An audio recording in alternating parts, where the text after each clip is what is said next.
Oh, nagutom ang anak ko and it's what is it? 10:20 in the evening pero gutom na siya. So, gagawa tayo ng pancake. So, we usually do this naman halos every night. Nagpa-pancake siya kapag gabi.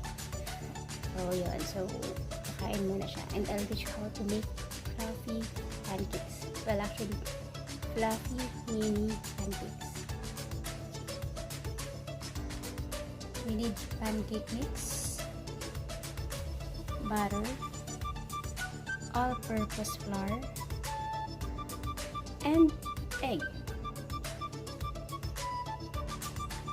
First, we're going to beat the egg. There, beat the egg, and then sift the flour and put it on the beaten egg. Okay, then sift the flour. There we go. Sift it. This is a plain flour. Okay, I just added 1 tablespoon of flour. Wait. Sift it first, and then add pancake mix.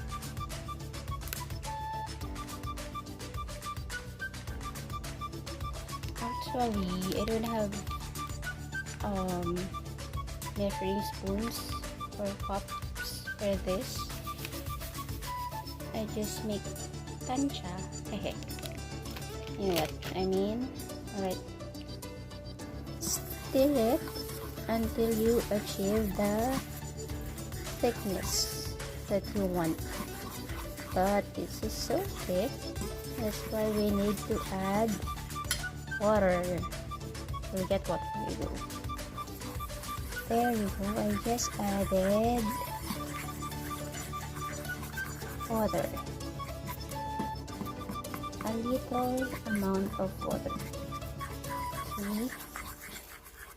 Wait, I'm going to hold it. I cannot stir it very well. So I put butter in the pan and spread it.